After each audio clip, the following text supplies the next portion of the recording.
ओम नमः शिवाय। दोस्तों आपका हमारे चैनल पर स्वागत है। दोस्तों राहु केतु का तांडव हुआ समाप्त।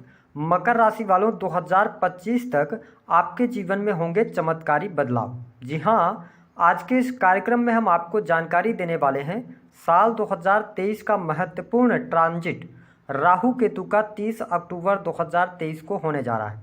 तो राहु केतु के इस राशि परिवर्तन का प्रभाव मकर लग्न या मकर राशि वालों के जीवन में किस प्रकार से देखने को मिलने वाला है, आज इस वीडियो में हम चर्चा करेंगे।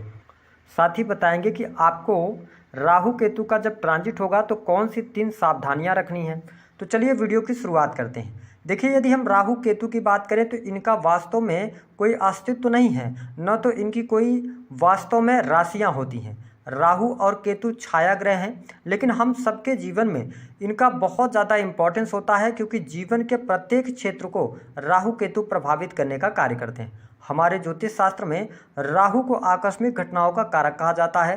राहु को चोरी, भय, लालच, धनवान होना, क्योंकि ये धन प्रदायक होते हैं, आकस्मिक धन लाभ, साथ ही लॉटरी, सट्टा, जुआ, इन सभी चीज़ों का कारकत्व प्राप्त है। वही केतु देव को अध्यात्म से जोड़कर देखा जाता है ना। ऐसे में जब राहु देव आपके चतुर्थ भाव से निकलकर तीसरे भाव में, वही केतु देव आपके लिए 9th हाउस में गोचर करेंगे, तो आपके जीवन में किस प्रकार के बदलाव होंगे, आइए जानने का प्रयास करते हैं। देखिए, आपकी अगर लगन मकर है या आप मकर राशि के जातक हैं, तो आपने पिछले 18 महीने में बहुत सारी परेशानियां अपने जीवन में अवश्य देखी हैं। विशेष तौर पर पारिवारिक जीवन के अंदर कलह का वातावरण होना, परिवार के सदस्यों में लगातार वाद विवाद रहना, साथ ही यदि आपका विवाह हाल फिलहाल में हुआ तो दाम्पत्य जीवन में जिस हिसाब से आपने सोचा था उस हिसाब से चीज़ें नहीं चल रही हैं, कहीं ना कहीं से वाद विवाद की स्थितियां, और इसके साथ साथ पति पत्नी के बीच में दूरियां, इस प्रकार की परिस्थितियां भी देखने को मिल रही हैं। 4th हाउस के अंदर राहु देव चल रहे थे, जिसके कारण आपको इमोशनल बहुत ज़्यादा समस्याएं हो रही थी। घर परिवार में भी स्थितियाँ बेटर नहीं थी। इसके साथ ही आपके करियर को लेकर भी समस्याएं चल रही थी। आप जितना प्रयास कर रहे हैं उतना आपको फल नहीं प्राप्त हो पा रहा था, लेकिन अब क्या होगा, चेंज होगा। सबसे पहला जो बड़ा परिवर्तन आपके जीवन में देखने को मिलेगा, वह देखने को मिलने जा रहा है कि आपके साहस और पराक्रम में वृद्धि होने जा रही है। आप जो निराश हो रहे थे, जो आप में कॉन्फिडेंस लेवल अच्छा नहीं आ पा रहा था, तो राहु देव 3rd हाउस के अंदर जैसे ही जाएंगे तो आपको ये बहुत अच्छे लाभ देने का कार्य करेंगे। साथ ही जो लोग क्रिएटिव फील्ड से जुड़े हुए हैं उनके लिए भी ये टाइम पीरियड जो रहेगा 18 महीने का, ये बेहद ही शानदार रहने वाला है।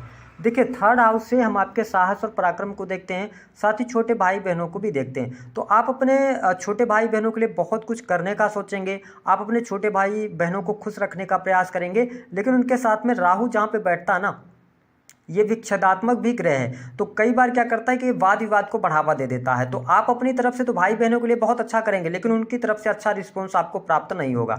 इसके साथ आपका यदि कोई बिजनेस है, काम कारोबार है, जिसमें छोटी मोटी यात्राएं होती हैं, तो उन यात्राओं में आपको सफलता प्राप्त होगी, आपके काम कारोबार में वृद्धि होगी। साथ ही अगर देखा जाए तो राहु देव के 4th हाउस से निकलने की वजह से मैं आपको स्पष्ट कर दूं, जो मकर लग्न या मकर राशि वाले हैं, पारिवारिक जीवन में काफ़ी हद तक आपको शुभता देखने को मिलेगी। हालांकि जो आपके राशि के स्वामी हैं शनिदेव, ये भी आपके 2nd हाउस में गोचर करेंगे, और वर्तमान में आप शनि की 7.5 में भी चल रहे हैं। इनकी तीसरी दृष्टि आपके 4th हाउस पर पड़ रही है, तो जहां पर ये दृष्टि डालेंगे वहां पर तो ये नुकसान पहुंचाते हैं। ऐसे में परिवार में जो लगातार ज़्यादा वाद विवाद चल रहे थे, उनमें काफ़ी हद तक आपको 70% तक रिलीफ देखने को मिल जाएगा। माता जी के साथ संबंध आपके अच्छे हो सकते हैं। साथ ही भूमि भवन वाहन से संबंधित कार्य यदि आपके अटके हुए थे, तो उन कार्यों में आपको गति अवश्य देखने को मिलने वाली है। साथ ही जो मकर लग्न या मकर राशि वाले जातक हैं, जो आपके जीवन में सडन आकस्मिक घटनाएं हो रही थी या आकस्मिक तौर पे कोई ना कोई परेशानी निकलकर सामने आ रही थी, अब उसका सलूशन भी आपको मिलने जा रहा है। इस बात को आप नोट करके चलिएगा। साथ ही यदि देखें तो भाग्य भरपूर आपका साथ देता नजर आएगा। यदि आप विदेश जाने की इच्छा रखते हैं या घर से दूर जाकर आप काम करना चाहते हैं, तो आपका भाग्योदय अवश्य होगा। हालांकि 9th हाउस में कन्या राशि आती है, और कन्या राशि में राहु अच्छे रिजल्ट देते हैं। तो आपको स्पष्ट कर दें कि यदि आप टूर एंड ट्रेवल के बिजनेस से जुड़े हुए हैं, तो आपके लिए टाइम पीरियड बहुत अच्छा रहेगा। मकर लग्न या मकर राशि वालों के लिए सबसे इंपॉर्टेंट बात यह है कि आपके कहीं ना कहीं से आकस्मिक धन लाभ के योग बनेंगे। साथ ही आपके बुआ या आपकी बहन, बड़ी बहन हो गई, उनके जीवन में कुछ परेशानी चल रही थी, तो उन परेशानियों से बाहर निकलने का भी आपको मौका यहाँ पर अवश्य प्राप्त होगा। अब हम बात करें कि जो सबसे ज़्यादा प्रॉब्लम आपके करियर को लेकर चली थी, जो मकर लग्न या मकर राशि वाले जातक हैं, आप मेहनत तो बहुत ज़्यादा कर रहे हैं लेकिन उस मेहनत का आपको बहुत अच्छा रिजल्ट नहीं मिल रहा था। तो हो क्या रहा था कि आपके 10th हाउस से रिलेटेड चीज़ों में आपका मन नहीं लग रहा था, कहीं ना कहीं से आप अपने कार्यों के प्रति बहुत ज़्यादा उत्साहित नहीं दिख रहे थे, है ना। अब उन चीज़ों को लेकर आपके अंदर उत्साह आएगा, और अगर आप नौकरी कर रहे हैं, गवर्नमेंट सेक्टर के अंदर है, तो आपके लिए प्रमोशन के योग बनेंगे। ये बात आप नोट कर लें, आपको प्रमोशन 100% मिलेगा, आपके सैलरी में वृद्धि होगी, पद प्रतिष्ठा की प्राप्ति, मान सम्मान की प्राप्ति होने वाली है। ये स्थिति आपके लिए बेटर है। साथ ही जो लोग प्राइवेट सेक्टर के अंदर भी वर्क कर रहे हैं, उनको नए अवसर भी प्राप्त होने वाले हैं जीवन के अंदर। बॉस के साथ में आपके संबंध अच्छे रहेंगे। जो पीठ पीछे आपके पॉलिटिक्स हो रही थी कार्यस्थल पर, तो उनसे कहीं ना कहीं से आपको मुक्ति अवश्य मिलने जा रही है, और आपके करियर में, नौकरी में आपके लिए भाग्योन्नति का समय राहु देव लेकर आने वाले। इसके साथ में अगर देखें तो जो राहु देव की स्थिति रहेगी आपके लिए, सबसे इंपॉर्टेंट यह है कि जब आपका करियर अच्छा चलेगा तो आपके लिए धन की स्थिति बहुत अच्छी हो जाएगी। इस बात को आप नोट करके चलें। विदेशी भूमि से आप अर्निंग कर सकते हैं, क्योंकि 11th हाउस पर भी इनकी नवम दृष्टि है, जिसके कारण क्या होगा कि आपको बहुत अच्छे परिणाम विदेशी भूमि से मिल सकते हैं। इनकम आप सोर्सेज भी ये डेवलप कराएंगे, क्योंकि राहु की नवम दृष्टि आपको पड़ रही है, तो भाग्य यहाँ पर साथ देगा, तो आपका रुका हुआ फंसा हुआ पैसा मिल जाएगा। आपकी जो मनोकामना है, कोई महत्वाकांक्षा है, वह पूर्ण होने की संभावनाएं बनती हैं। हालांकि आपके जो बड़े भाई बहन हैं, उनके रिलेशंस को लेकर, या जो आपके बड़े ताऊ हैं, पिताजी हैं, उनको लेकर कहीं ना कहीं से प्रॉब्लमेटिक समय मुझे दिखाई देता है। बहुत अच्छे आपके हम ये कह सकते हैं संबंध, वो अच्छे नहीं रहेंगे। लेकिन हाँ, जो अभी तक आपके जीवन में एक और समस्या बनी हुई थी कि खर्चे आप पे बहुत ज़्यादा हो रहे थे, आय आपकी कम थी लेकिन खर्चे निकल कर बहुत ज़्यादा आ रहे थे, तो उन खर्चों में भी अब आपके जो खर्चे भी होंगे ना, सही जगह पर होंगे, धर्म के कार्यों पर होंगे। साथ ही जो हॉस्पिटल्स में बार बार आपको जाना पड़ रहा था आपकी हेल्थ को लेकर, या किसी भी परिवार के किसी सदस्य की हेल्थ को लेकर, तो उन समस्याओं से आपको मुक्ति अवश्य देखने को मिलेगी। अब हम बात कर लेते हैं कि आपके लिए दाम्पत्य जीवन की क्या स्थिति रहेगी। यहाँ पर 2-3 स्थितियां आपके लिए निर्मित हो रही हैं। मकर लग्न और मकर राशि वालों को हमने जो अनुभव में देखा है कि आपके दाम्पत्य जीवन में परेशानी तो रहती है। देखिए, कहीं ना कहीं से पति पत्नी के बीच में वाद विवाद रहता है, और कई बार तो थर्ड पर्सन की वजह से वाद विवाद ज़्यादा बढ़ जाते हैं। तो देखिए, राहु देव की दृष्टि आपके सप्तम भाव पर पड़ रही है। यहाँ पर मैं सबसे ज़्यादा नेगेटिव देख रहा हूँ, क्योंकि कर्क राशि पर यह दृष्टि डाल रहे हैं। कर्क राशि चंद्रमा की राशि होती है, और वर्तमान में आप शनि की 7.5 के अंतिम दौर में चल रहे हैं, तो आपका मन को ये प्रभावित करेंगे।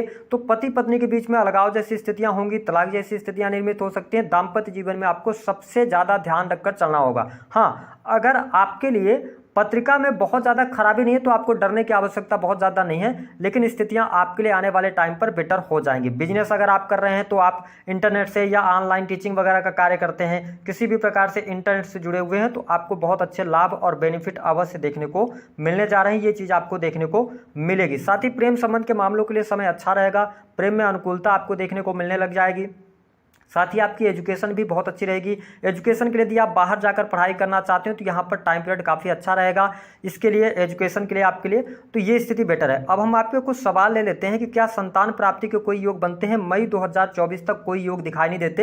हाँ, आपकी पत्रिका में जुपिटर की महादशा वगैरह चल रही हो तो बात अलग है। आपका दाम्पत्य जीवन कब अच्छा होगा, कुछ स्थितियाँ बनती हैं, तो मैं बहुत अच्छा अभी आते हुए टाइम पर नहीं देख रहा हूँ, लेकिन 30 अक्टूबर के बाद थोड़े बहुत सुधार जो है ना, तो आपको देखने को मिल जाएंगी। ये बात आप कन्फर्म मान के चलें। अगली स्थिति, बिजनेस आपका अच्छा है, नौकरी आपकी बहुत अच्छी है, करियर अच्छा है, धन की समस्या आपकी दूर होगी, कर्ज से आप मुक्त होंगे। अब बात कर लेते हैं 4 कार्य कौन से नहीं करने हैं। पहला, एक्स्ट्रा मैरिटल अफेयर से बचें, मांस मदिरा के सेवन से बचें।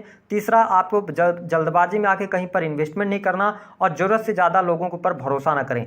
स्ट्रेट फॉरवर्ड होने से बचें, क्योंकि आपकी वाणी ही आपके पतन का कारण बनेगी, क्योंकि शनिदेव वक्रीगत अवस्था में रहेंगे। हालांकि वो 4 नवंबर को मार्गी हो जाएंगे और 2025 तक सेकंड हाउस में है, तो यहाँ पे आपको अपने वाणी को नियंत्रित करके चलना होगा, तो आपको बहुत अच्छे परिणाम और लाभ देखने को मिलेंगे। अब बात कर लेते हैं उपाय क्या करना है। देखिए, अगर आपके वैवाहिक जीवन में दिक्कत आ रही है, बिजनेस में दिक्कत आ रही है, करियर में दिक्कत आ रही है, तो भगवान शिव की आराधना कीजिए। प्रत्येक शनिवार के जो काले रंग के तिल होते हैं, उनके लड्डू जो होते हैं, उनको आप कहीं ना कहीं से लोगों में बांटने का प्रयास करें, है ना, तो आपके लिए अच्छा रहेगा। हनुमान चालीसा का पाठ करते रहें, तो इससे भी आपके लिए अच्छे परिणाम प्राप्त होंगे। तो दी गई जानकारी पसंद आई है तो वीडियो को लाइक करें।